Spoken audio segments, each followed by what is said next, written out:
Praise the Lord. ஹல்லேலூயா. கர்த்தர் உங்களையும் உங்கள் குடும்பத்தையும் ஆசீர்வதிப்பாராக.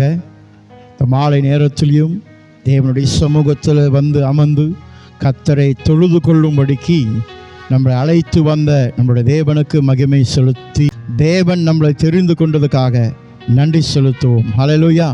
அவர் பெரியவர், அவர் கிருபை என்றென்றும் உள்ளது என்று வேதம் சொல்லுகிறது.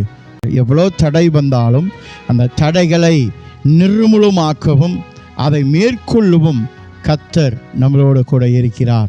ஹல்லேலூயா. இந்த நாளுக்கு கூட பிரியமானவர்களே, இந்த செப வேளையில் ஒரு சிறிய பகுதியை காரியத்தை உங்களோடு நான் பகிர்ந்து கொள்ள விரும்புகிறேன். Hallelujah. The purpose of Christian suffering. கிறிஸ்துவர்களாக இருக்கிற நாம் யாவருக்கும் பாடுகள் உண்டு. ஹல்லேலூயா. அப்போ ஒரு கிறிஸ்துவனாக இருந்து நான் பாடுகளை பார்க்கும்போது ஏன் இப்படிப்பட்ட பாடுகள் நம் வாழ்க்கையில் நடந்து கொண்டு இருக்கிறது? ஹல்லேலூயா. நாம் செபிக்கிறோம், நாம் ஆராதனை செய்கிறோம், சில பேர் வேதத்தை நல்லா வாசிப்பாங்க.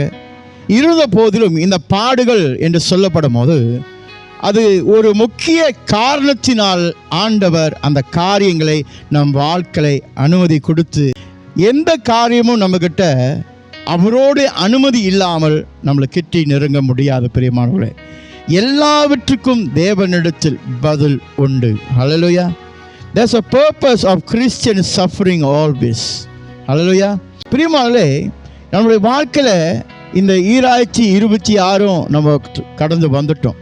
ஆனாலும் பாடுகள் இன்னும் குறைந்து போவது இல்லை. அதான் உண்மை. ஹல்லேலூயா. எல்லாரும் நினைக்கிறாங்க நல்ல காலம் பிறந்துருச்சு, நல்ல காலம் பிறந்துருச்சு அப்படின்னு சொல்லி கூவி கூவி இன்னைக்கு எல்லா இடத்துலையும் 2026 வந்துருச்சு, நல்ல காலம் பிறந்துருச்சு, நல்ல காலம் பிறந்துருச்சு.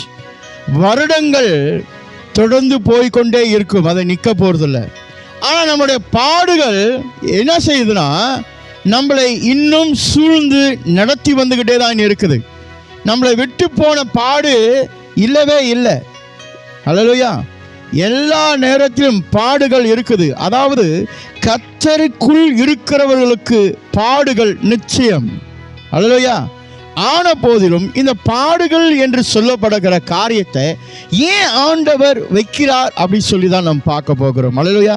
முதலாவது காரியத்தை நாம் பார்க்க போகிறோம். யோபுவோட வாழ்க்கையிலே நாம் ஒரு காரியத்தை நாம் பார்க்க போகிறோம். 23வது அதிகாரம் 10வது வசனம். Job chapter 23 verse 10. அவர் என்ன சொல்றாரு நாம் பார்ப்போமாக. ஆனாலும் நான் போகும் வழியை அவர் அறிவார். நான் போகும் வழியை அவர் அறிவார். அவர் என்னை சோதித்த பின் நான் பொன்னாக விளங்குவேன்.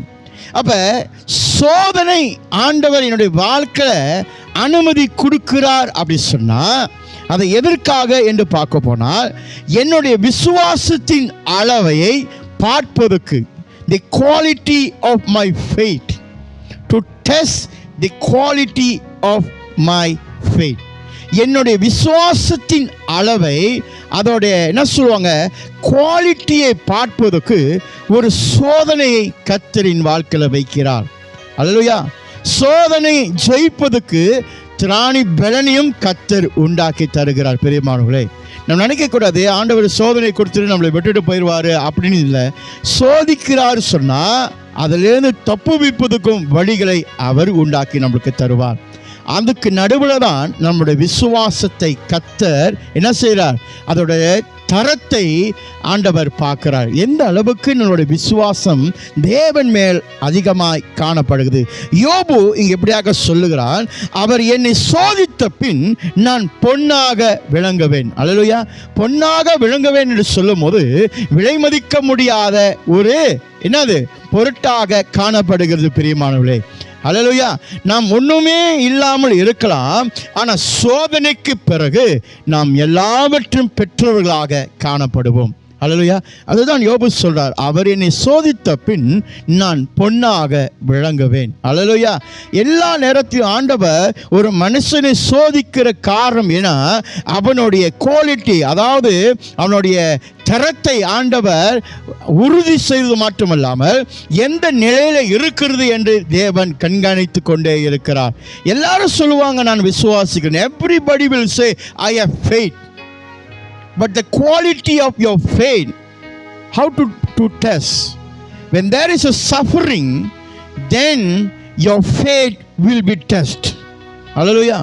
உன்னுடைய சோதனை உன் வாழ்க்கையில் வரும்போது தான் உன்னுடைய விசுவாசம் எந்த அளவுக்கு இருக்குது என்று காரியங்களை நிர்ணயிக்க முடியும். சில பேருடைய வாழ்க்கையில் என்ன சொல்லுவாங்கனாக்க, தாங்க முடியாத ஒரு சோதனையை கொடுக்கும் போது அவர்கள் என்ன செய்வார்கள், விசுவாசத்தை இழந்து தன் உயிரை பறித்து கொள்வதற்கு முடிவுக்கு போயிடுவாங்க. ஆனால் ஆண்டவர் சொல்றார், கிறிஸ்துவுக்குள்ளா இருக்கிற பிரியமானவர்களே, கர்த்தர் சொல்றார், இந்த சோதனை உங்க வாழ்க்கையில் வருகிற காரணம் எதுக்கு அப்படின்னு சொல்லி பார்த்தோம்னா உங்களுடைய விசுவாசத்தின் அளவை, அல்லேலூயா, உங்களுடைய விசுவாசத்தோட குவாலிட்டியை கர்த்தர் கண்காணித்து கொள்கிறார். அல்லேலூயா, அல்லேலூயா. பரீட்சை இல்லாமல் நம்மளுடைய வாழ்க்கையில் ஜெயம் காண முடியாது. அல்லேலூயா. ஒரு மாணவன் பரீட்சை எழுதும் போது தான் அவனுடைய படிப்போட குவாலிட்டி, அல்லேலூயா, அவன் வாழ்க்கையில் இருக்கிற குவாலிட்டி அப்போ தான் நம்மளுக்கு தெரியும். பரீட்சை எழுதி அவன் தேர்ச்சியை பெற்றுக்கொள்ளும் போது அதில் கடந்து போகிற ஒவ்வொரு நாட்களும் ஒவ்வொரு நொடியும் அவன் என்ன செய்கிறான், படித்ததெல்லாம் நினைவுக்கு வரவும் அதை பயிற்சிக்குள்ளாக கொண்டு போகவும் அதில் இருக்கிற பிரச்சனைகளை பார்ப்பதுக்கு செட்டில் பண்ணுவதற்கு எல்லாத்தையும் அவன் கடந்து போன பிறகுதான் அந்த பரீட்சையோட முடிவு என்ன என்று தெரியும். அல்லேலூயா. அப்படியாக நிறைய பேர் தேர்ச்சி அடையும் போது நம்ம அதை பார்த்து சந்தோஷப்படுவோம். நம்மளுடைய வாழ்க்கையிலும் அதை தான் ஆண்டவர் வைத்திருக்கிறார். உன்னுடைய வாழ்க்கையில் ஒரு சோதனை நான் வைக்கிறேன் அப்படின்னு சொன்னால் உன்னோட குவாலிட்டியை கர்த்தர் எதிர்பார்க்கிறார். எல்லாரும் சொல்கிற விசுவாசத்தை கர்த்தர் எதிர்பார்க்கவில்லை. உன்னிடத்திலிருந்து ஒரு புதுமையான விசுவாசத்தை கர்த்தர் எதிர்பார்க்கிறார். God is asking something special faith that you have. Hallelujah. Not an ordinary faith. Hallelujah. Everybody will say I have faith, I have faith. When you have been tested, then only the quality of your faith can be seen. Hallelujah. உன்னை சோதனைக்குள் நடத்தி போகும்போது தான் உன்னுடைய விசுவாசத்தின் அளவை, குவாலிட்டியை அங்கே காண முடியும். ஹல்லேலூயா. இரண்டாவது காரியம், நம்மளுடைய வாழ்க்கையில் இந்த சோதனை என்று சொல்லப்படும் போது, இந்த சஃபரிங், இந்த பாடுகள் ஆண்டவர் வைக்கிறார் சொன்னால் எதற்கு அப்படி சொல்லி பார்த்தா, வெளிப்பட விசேஷம் 2வது அதிகாரம் 10வது வசனத்தில் இந்த காரியத்தை கர்த்தர் மிக தெளிவாக சிமிர்னா திருச்சபைக்கு ஆண்டவர் பேசுகிறதை நாம் கேட்போமாக. நீ படப்போகிற பாடுகளை குறித்து, நீ படப்போகிற பாடுகளை, அப்படின்னா தேவன் முன்னறிந்து வைத்திருக்கிறார். உனக்கு ஒரு சோதனை வரும், இந்த சோதனையை நீ மேற்கொள்ளும் போது இதெல்லாத்தையும் கர்த்தர் அறிந்திருக்கிறார். இதைத்தான் அவர்களுக்கு உற்சாகத்தை கொடுத்து பிறகு ஆண்டவர் ஒரு ஆசீர்வாதத்தை வைத்திருக்கிறார். வாசிங்க முழுவதுமாய் கேட்போம். எவ்வளவும் பயப்படாதே, இதோ நீங்கள் சோதிக்கப்படும் பொருட்டாக பிசாசானவன் உங்களில் சிலரை காவலில் போடுவான். 10 நாள் உபத்திரப்படுவீர்கள். 10 நாள் உபத்திரப்படுவீர்கள்.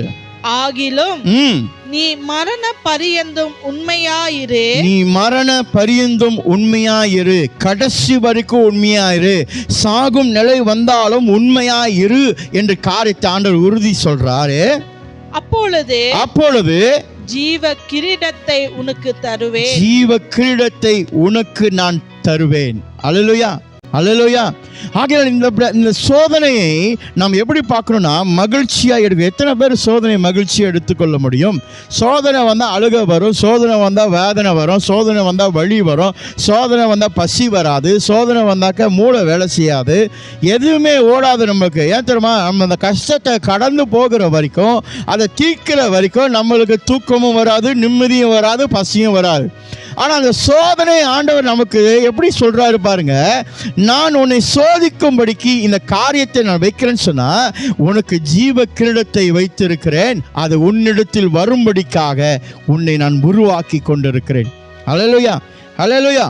ஸ்மிர்னா திருச்சபை அந்த பாடுகளுக்குள்ள போகும்போது தான் அவர்களுக்கு இந்த உற்சாகமான வார்த்தை வருகிறது. என்னென்றால், உங்களுக்கு நான் ஜீவ கிரீடத்தை வைத்திருக்கிறேன். அல்லேலூயா. இந்த ஜீவ கிரீடத்தை நோக்கி தான் அநேகர் ஓடிக்கொண்டிருக்கிறோம்.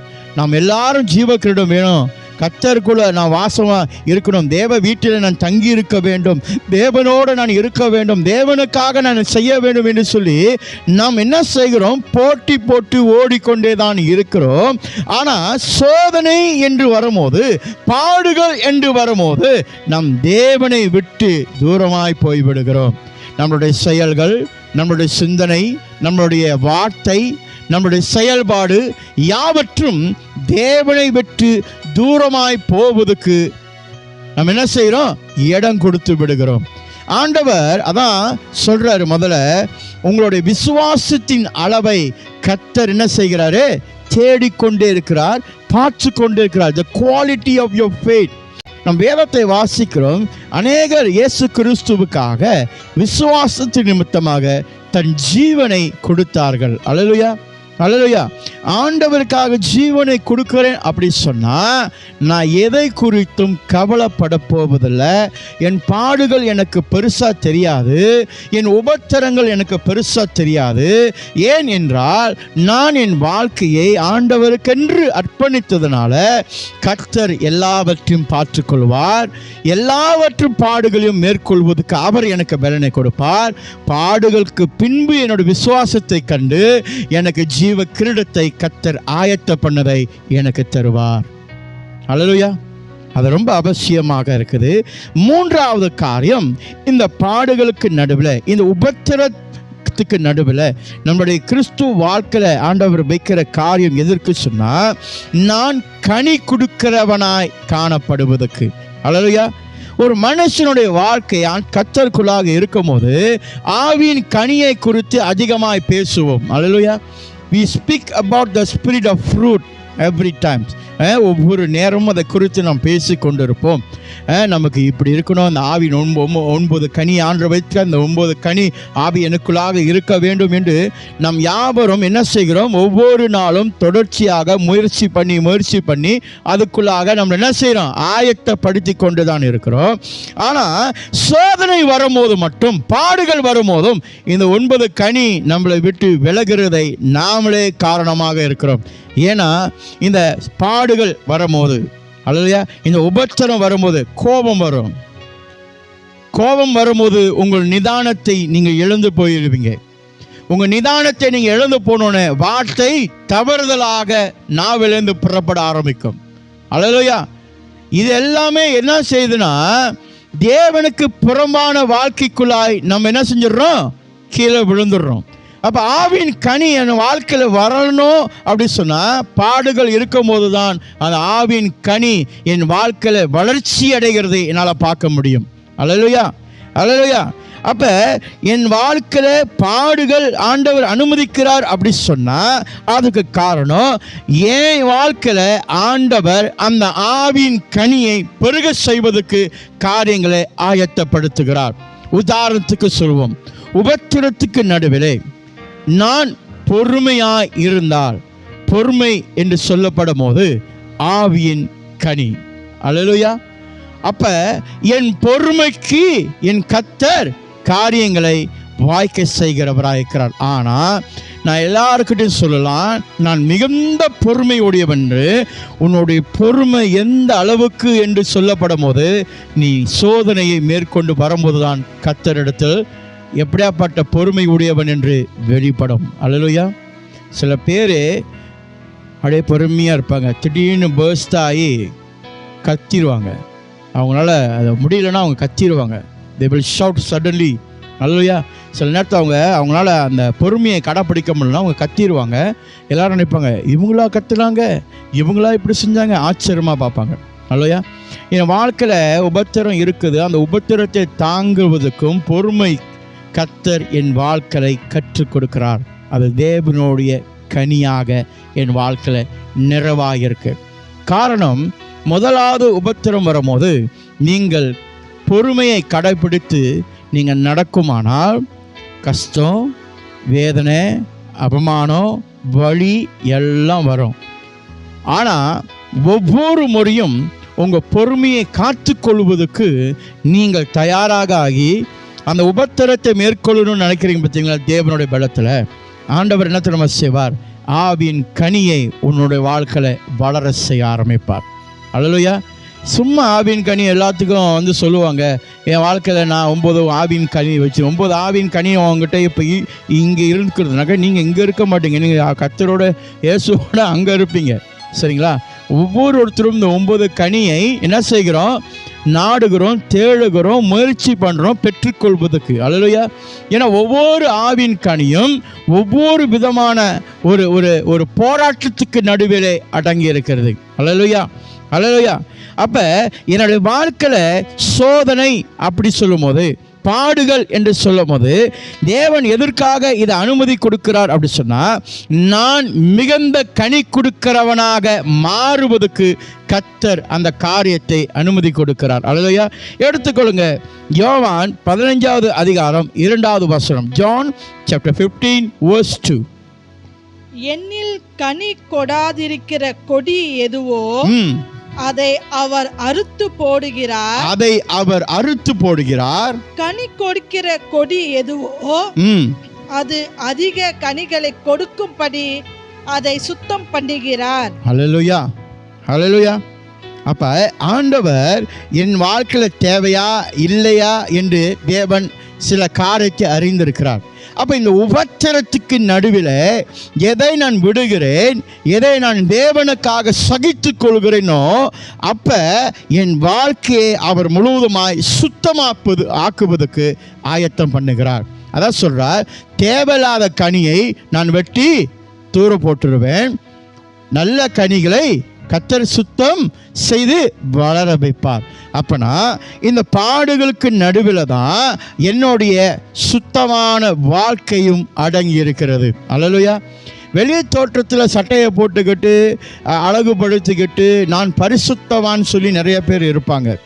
உங்கள் வெளியே தோற்றம் நீங்கள் பரிசுத்தர் என்று சொல்லுவதற்கு முடியாது பிரியமானவர்களே. நீங்கள் பரிசுத்தராக இருப்பதற்கு அவர் உங்களுக்குள் வாசமாக இருக்கிறதை வெளியிருக்கிற ஜனங்கள் காணும் போதுதான் நீங்கள் பரிசுத்தமாய் வாழ்கிறீர்கள் என்று அடையாளத்தை கர்த்தர் வெளிப்படுத்துகிறவராக இருக்கிறார். அல்லேலூயா. அப்போ என்னுடைய வாழ்க்கையில் நான் பாடுகளை சகிக்கும் போது அதை எதை குறிக்குதுன்னா, என்னுடைய வாழ்க்கையில் ஆண்டவர் ஆவின் கனியை வளர வைப்பதற்கு காரியத்தை கர்த்தர் என் வாழ்க்கையில் வச்சிருக்கிறார். சும்மா ஒருத்தவங்களை கஷ்டப்படுத்த மாட்டார். சில பேர் கேள்வி கேட்பாங்க ஆண்டவர்கிட்ட, ஏன் எனக்கு இது கொடுத்தீங்க, எதுக்கு இந்த கஷ்டம் எனக்கு? எல்லாரும் பாருங்க நல்லா இருக்கிறாங்க, நான் பாருங்க எப்படி இருக்கேன்னு, அவங்களாம் பாருங்க எப்படி இருக்காங்க, நாங்கள் பாருங்க எப்படி இருக்குன்னு. நான் உண்மையாக இருக்கிறேன், நான் உத்தமனாக இருக்கிறேன், ஆனால் என் வாழ்க்கையில் ஏன் ஆண்டவர் இவ்வளோ கஷ்டம் வருகுது? இப்படியாப்பட்ட கேள்வியெல்லாம் நம்ம எடுத்து கேட்க. When we ask God, why these kind of things happen in my life, we continue asking God. Hallelujah. Perhaps we have to give thanks to God for this kind of suffering, because these sufferings brings and produce fruit of spirit in my life. பாடுகள் இப்படியாப்பட்ட பாடு எனக்கு வரும்போது தான் அதுக்குள் ஆவின் கனி வளர்ச்சியை எனக்குள் கர்த்தர் என்ன செய்கிறார்? சுத்தமாக்கி வளர செய்ய வைக்கிறார். அப்ப பாடு என்று சொல்லும் போது அது தீமைக்கல்ல, நன்மைக்குரியதாய் கர்த்தரின் வாழ்க்கையில் வைத்திருக்கிறார். ஹல்லேலூயா, ஹல்லேலூயா. இறுதியாக இந்த பாடு, கிறிஸ்டியன் சஃபரிங், கிறிஸ்தவர்கள் உபத்திரம் படுகிறதுக்கு காரணம், ஹல்லேலூயா, ஏன் அப்படின்னு சொல்லி பார்த்தா அது நமக்காக உண்டாக்கப்பட்ட நல்ல காரியம். ஹல்லேலூயா. எனக்காக உருவாக்கப்பட்டது. ஏன்னா பாடு இருந்தாதான் நான் கடவுள் ஒருவர் இருக்கிறார் என்று நான் அறிய முடியும். ஹல்லேலூயா. பாடே இல்லை, என் வாழ்க்கை ஸ்மூத்தாக போணுச்சுன்னா கடவுளை திரும்பி கூட நம்ம பார்க்க மாட்டோம். மனுஷனுடைய குணாதிசயம் அதுதான். இன்னைக்கு சொல்லுவான், ஆண்டவரே, நான் உம்மை நேசிக்கிறேன், உம்மை நான் ஆராதிக்கிறேன், உமக்கென்று எல்லாவற்றையும் நான் செய்ய காத்திருக்கிறேன், கொடுக்கிறேன், அப்படி இப்படின்னு சொல்லுவான். அவனுக்குன்ற ஒரு உபத்திரம் வரும்போது ஆண்டவர் எங்கே போயிடுவாருன்னு தெரியாது. தேவன் மேல் கோபத்தை செலுத்துவான். சில கேள்விகளை கேட்க ஆரம்பிப்பான். ஏன் இப்படி, எதுக்கு அப்படி, எல்லாத்தையும் செய்து தேவனை விட்டு வெறுத்து விலக ஆரம்பிப்பான். அதான் மனுஷன். ஏன் தெரியுமா? அவனுடைய வாழ்க்கையில் பாடே வரக்கூடாது. கடவுள் என்பவர் எனக்கு எப்போதும் சந்தோஷத்தை கொடுக்கணும், கடவுள் என்பவர் எப்போதும் என் தேவைகளை சந்திக்கணும், கடவுள் என்பவர் எப்போதும் எனக்கு என்னென்ன வேணுமோ அந்தந்த நேரத்தில் அவர் கொடுத்துக்கிட்டே இருந்தாதான் அவனுக்கோட நினைப்பு என்னன்னா, அதான் ஆண்டவர், அப்போதான் தேவன் நல்லவர், அப்படி தான் நினைப்பான்.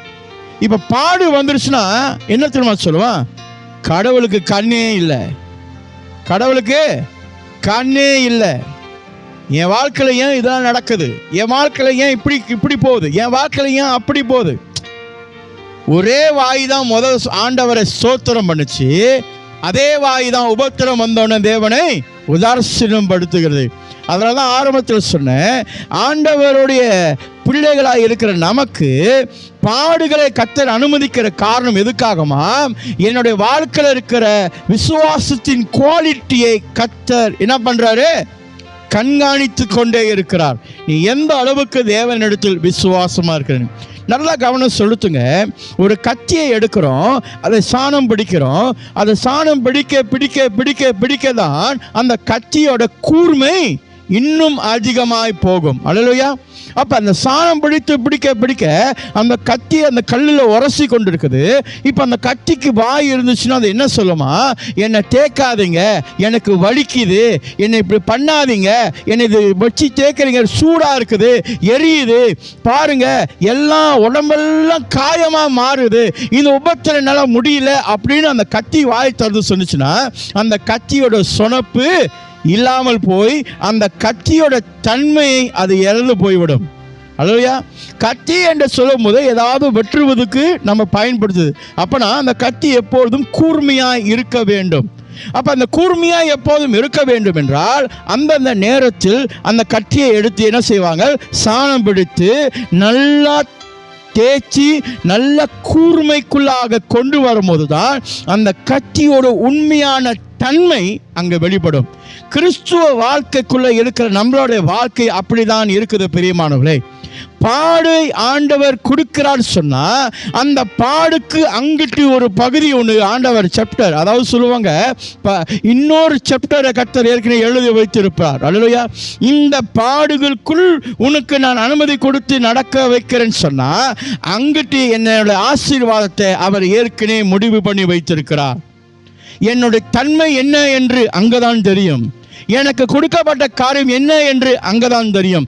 கத்திக்கு எப்படி சாணம் பிடித்து கூர்மையாகி அந்த கத்தியோட தன்மை வெளிப்படுகிறதோ என்னுடைய வாழ்க்கையிலும் சோதனைக்கு பிறகு, பாடுகளுக்கு பிறகு என் விசுவாசம், என்னுடைய நம்பிக்கை, என்னுடைய கீழ்ப்படிதல் இவைகள் யாவற்றும் கர்த்தருக்குள்ளாக விசுவாசத்தோட பலனுள்ளதாக இருக்கும் போதுதான் நான் கர்த்தருக்குள் இருக்கிற ஆசீர்வாதத்தை முழுமையாய் பெற்றுக்கொள்ள முடியும். ஹல்லேலூயா, ஹல்லேலூயா. 2 கொரிந்தியர் 12:7-9 நாம் வாசிக்க கேட்போம். ஏன் இது நமக்கு நல்லது என்று அப்போஸ்தலர் பவுல் இந்த காரியத்தை குறித்து பேசுவார். அன்றியும் எனக்கு வெளிப்படுத்தப்பட்டவைகளுக்குரிய மேன்மையின் நிமித்தம் நான் என்னை உயர்த்தாத படிக்கு என் மாம்சத்திலே ஒரு முள் கொடுக்கப்பட்டிருக்கிறது. என்னை நான் உயர்த்தாத படிக்கு, என்னை நான் பெருமை பாராட்டாத படிக்கு அது என்னை குட்டும் சாத்தானுடைய தூதனாய் இருக்கிறது. அது என்னை விட்டு நீங்கும் படிக்கு நான் 3 தரம் கர்த்தரிடத்தில் வேண்டிக் கொண்டேன். அதற்கு அவர் என் கிருபை உனக்கு போதும், என் கிருபை உனக்கு போதும், பலவீனத்திலே என் பலம் பூரண போதும், பலவீனத்திலே என் பலன் பூர்ணமாய் விளங்கும் என்றார்.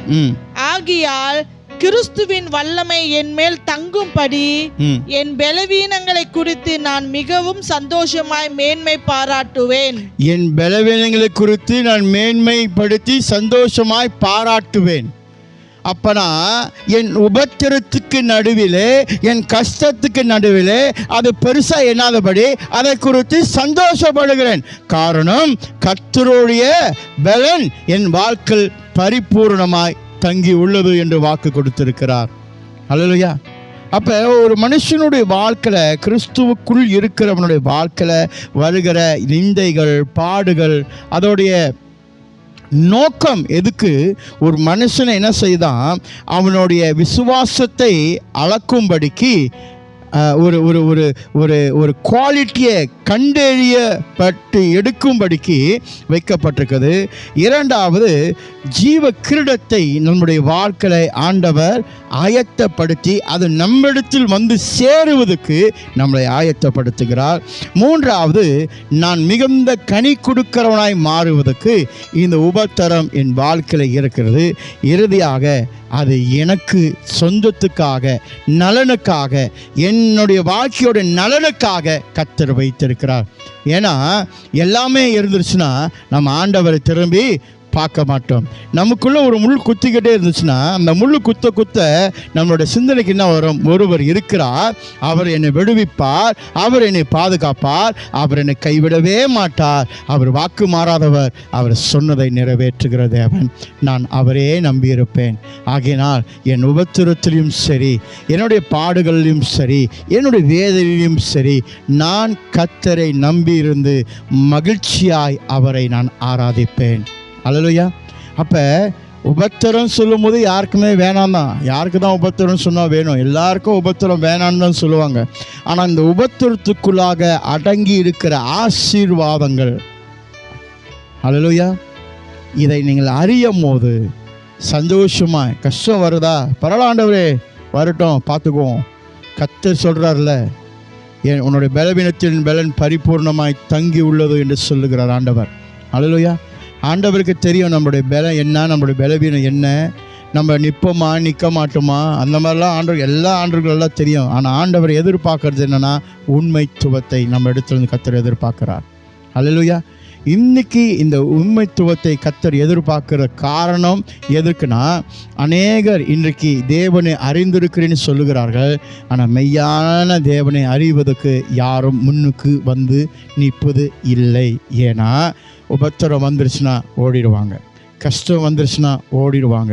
பாட்டு பாடுறதோடு முடிஞ்சு, ஆண்டவரே என் வாழ்க்கையை உமக்கு தருகிறேன் பாடலோடு முடிஞ்சு. வர்ஷிப் பண்ணும்போது ஒரு பாடல் பாடுவாங்க, கர்த்தாவே என் வாழ்க்கையை நான் உமக்கு தருகிறேன், நீர் தான் எல்லாமே, உண்மைதான் நேசிக்கிறேன், இப்படிலாம் பாடி எல்லா காரியத்தையும் செய்வாங்க. ஆனால் உண்மையான உபத்திரம் வந்தோடனே கர்த்தரை விட்டு விலகி ஓடி போயிடுவாங்க. அல்லேலூயா. இந்த காரியத்தை ஆண்டவர் நம்மளுக்கு தெளிவுபடுத்துகிறது எதுக்காக சொன்னால், உபத்திரம் வந்தால் ஓடாதீங்க, உபத்திரம் வந்தால் தேவனுக்கு நன்றி செலுத்துங்க. அல்லேலூயா. ஏன்னா உபத்திரத்துக்கு பிறகு உன்னுடைய ஆசீர்வாதம் பெரிதானதை கர்த்தர் வைத்திருக்கிறார், அதை யாரும் அறிய முடியாது. அல்லேலூயா. உங்களுடைய ஆசீர்வாதத்தை, உங்களுடைய மேன்மையை, உங்களுடைய தகுதியை, உங்களுடைய எல்லாவற்றையும் இந்த பாடுகளுக்கு பின்பு கர்த்தர் உனக்கு ஆயத்தமாய் வைத்திருக்கிறார். அல்லேலூயா. நம்மளுடைய சிந்தனை கொஞ்சம் தூரம், கண்ணுக்கு தெரிகிற தூரம், ஆனால் தேவனுடைய சிந்தனை கண்ணுக்கு தெரிஞ்ச தூரம் இல்லையா? என் வாழ்க்கை முடிவு பரிந்தும் வரைக்கும் அவர் சகலத்தையும் அறிந்திருக்கிறார். அல்லேலூயா. கண்களை முடிச்சோம் செய்வோம். கிருபையும் பரிசுத்தமும் நிறைந்த தேவனையும் உமக்கு நன்றி செலுத்துகிறோம். இந்த நாளில் கர்த்தருடைய நாமம் மகிமை உண்டாகும்படி சொல்லி செபிக்கிறோம். தேவரீர் இதோ இந்த நாளில் கர்த்தாவே, இந்த பாடுகளுக்கு நடுவில் இருக்கிற ஒவ்வொரு காரியத்தையும் நாங்கள் கவனிக்கும் போது கர்த்தர் எங்களை கைவிடாமல் எங்களை நடத்தி வர விதங்களை நாங்கள் புரிந்து கொள்கிறோம், அறிந்து கொள்கிறோம். ஆகினால் ஆண்டவரே, இந்த நாளில் கர்த்தாவே, கர்த்தர் எங்களை பொன்னாக விளங்க செய்வேன் என்று சொன்ன அந்த வாக்கு தத்தத்தை நாங்கள் முழுமையாய் பெற்றுக்கொள்கிறோம். எவ்வளோ காரியம் எங்கள் வாழ்க்கையில் ஆண்டவரே உபத்திரமும் வேதனையும் கஷ்டங்களும் இருந்தாலும் அதை சகித்து கொள்வதற்கு எங்களுக்கு பலத்தை கொடுப்பீராக. எங்கள் விசுவாசம் இன்னும் பலனுள்ளதாய் மாறுவதற்கு கர்த்தர் எங்கள் கரங்களை பிடித்து நடத்தும்படி சொல்லி நாங்கள் செபிக்கிறோம். எல்லா துதியும், எல்லா கனமும், எல்லா மகிமையும் ஆண்டவராக உமக்கு ஒருவருக்கு. ஆமேன், ஆமேன், ஆமேன்.